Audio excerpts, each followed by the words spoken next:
உலக இரட்சகராம் ஆண்டவர் இயேசுவின் அற்புதமான துய நாமத்தில் அன்பானவர்களே உங்களை வாழ்த்துகிறோம். கர்த்தராகிய இயேசு கிறிஸ்துவை முழுமனதோடு பற்றி கொள்கிறவர்கள் ரட்சிப்பை அவர்கள் பெற்றுக்கொள்வார்கள். பரலோகத்தின் ஆசீர்வாதங்களால் அவர்கள் சந்ததி உயர்த்தப்படும்.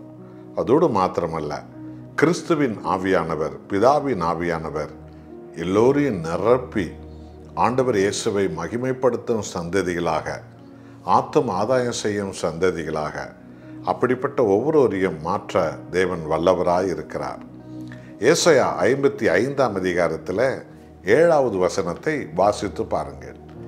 ஆவியான கர்த்தர் முழு உலகத்திற்கும், எல்லா ஜாதி ஜனங்களுக்கும், எல்லா தெய்வ பக்தி உள்ள எல்லா ஜனங்களுக்கும் சொல்லும் அன்பின் செய்தி. துன்மார்க்கன் தன் வழியையும் அக்கிரமக்காரன் தன் நினைவுகளையும் விட்டு கர்த்தரிடத்தில் திரும்ப கடவன்.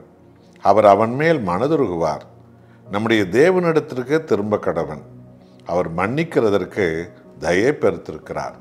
எத்தனை ஒரு அன்பின் அழைப்பு என்று கவனித்தீர்களா? அன்பானவர்களே, இந்த உலகில் எந்த மதமும் போதித்தராத ஒரு மாபெரும் சத்தியம், எந்த மார்க்கமும் இதுவரைக்கும் சிந்தித்திராத, ஜனங்கள் அறிந்திராத ஒரு சத்தியம், சர்வத்தை உண்டாக்கிய தேவனாகிய கர்த்தர் ஆண்டவராக இயேசு கிறிஸ்து வழியாக மனித குலத்தின் மீட்பராக அவர் உலகத்திற்கு வெளிப்பட்டார். அந்த தேவன் உலகம் முழுவதும் உள்ள தெய்வ பக்தி கொண்ட சகல மதத்தாருக்கும், மார்க்கத்தாருக்கும், சகல தேசத்தாருக்கும், சகல ஜாதி ஜனங்களுக்கும் சொல்லும் அன்பின் செய்தி. துன்மார்க்கன் தன் வழியை விட்டு என்னிடத்தில் வரட்டும். அக்கிரமக்காரன் தன் நினைவுகளை விட்டு, அக்கிரமமான நினைவுகளை விட்டு என்னிடத்தில் வரட்டும். நான் அவன் மேல் மனதுருகுவேன், அவனை மன்னிப்பேன் என்று கர்த்தராகிய தேவன் சொல்லுகிறார். மன்னிக்கிற ஒரு தெய்வம் ஆண்டவராகிய இயேசு கிறிஸ்து தான்.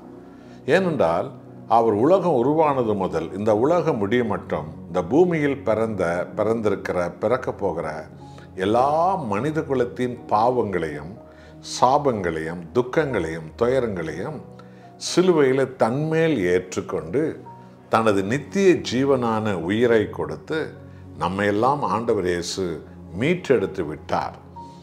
எப்பேற்பட்ட ஒரு பாவியும் தன் அக்கிரம வழிகளையும், தன் துன்மார்க்க நினைவுகளையும், யாரை வெட்டலாம், யாரை குத்தலாம், யாரை அழிக்கலாம், யார் பேருக்கு எடுக்கலாம் என்ற துன்மார்க்க நினைவு இன்றைக்கு இந்த உலகம் முழுவதும் நிரம்பி இருக்கிறது. கவனித்து பார்த்தீங்களா?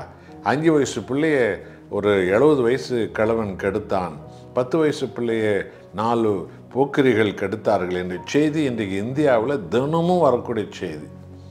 ஆசிரியர் மாணவியை கெடுத்தான், தினமும் வரக்கூடிய செய்தி. அப்படின்னால் எவ்வளோ அக்கிரமக்காரர்கள் இன்றைக்கு மனிதர்களாக, பணக்காரர்களாக, உலக பல திறமை உள்ளவர்களாக, ஆசிரியர்களாக, எந்த தொழிலை எடுத்துக்கொண்டாலும் அவர்கள் வெளியில் பல துறையில் இருந்தாலும் உள்ளத்தில் அக்கிரமக்காரர்களாக இருக்கிறார்கள், துன்மார்க்கர்களாக இருக்கிறார்கள். என் அன்பானவர்களே, இந்த சத்தியத்தை மனித குலம் முழுவதற்கும் கர்த்தர் சொல்லுகிறார். ஆகவே இதோ துன்மார்க்கன் தன் வழியை விட்டுவிட்டு என்னண்டே வா, நான் உன்னை மன்னித்து புது மனுஷனாக மாற்றுவேன்.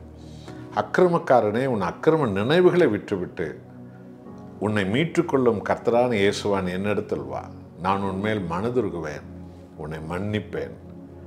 உன் பாவங்களை மன்னிப்பதோடு மாத்திரமல்ல, உனக்கு புது வாழ்வை தருவேன், புது இதயத்தை தருவேன், பரிசுத்த சிந்தையை தருவேன், பரிசுத்த எதிர்காலத்தை தருவேன், பரிசுத்த வாழ்வை தருவேன் என்று சொல்லி மனதுருக்கம் உள்ள தேவன் அழைக்கிறார். என் அன்பானவர்களே, எல்லா மதத்தாருக்கும் போய் சேர வேண்டிய செய்தி இது. என்ற எல்லா மதத்தாரும் கடவுள் உண்டு என்று நம்புகிறார்கள், பாவிகள் என்று ஏற்றுக்கொள்கிறார்கள். ஆனால் அந்த இருக்கிற அந்த கடவுள், பாவத்திலிருந்து விடுவிக்கிற கடவுள் யார் என்று இன்னும் அறியவில்லை. அவர்தான் ஆண்டவரும் இரட்சகரும் மீட்பருமான இயேசு கிறிஸ்து. இந்த ஆண்டவர் இயேசுவண்டை வரும்போது தான் எப்பேற்பட்ட பாவியும் விடுவிக்கப்படுவான், மன்னிக்கப்படுவான். அவன் பரிசுத்த மகனாக, மகளாக, உத்தம ஜனங்களாக மாற்றப்படுவார்கள். ஒப்பு கொடுப்போமா? ஜெபிப்போமா? நல்ல தேவனே, மனிதகுலத்தின் பாவங்களுக்காக நித்திய பலியான எங்கள் ஆண்டவராக இயேசு கிறிஸ்துவே, துன்மார்க்கன் தன் வழிகளை விட்டுவிட்டு, அக்கிரமக்காரன் தன் நினைவுகளை விட்டுவிட்டு என்னிடத்தில் திரும்பட்டும், நான் அவனை மன்னிப்பேன் என்று அவளோடு காத்திருக்கிறவரே.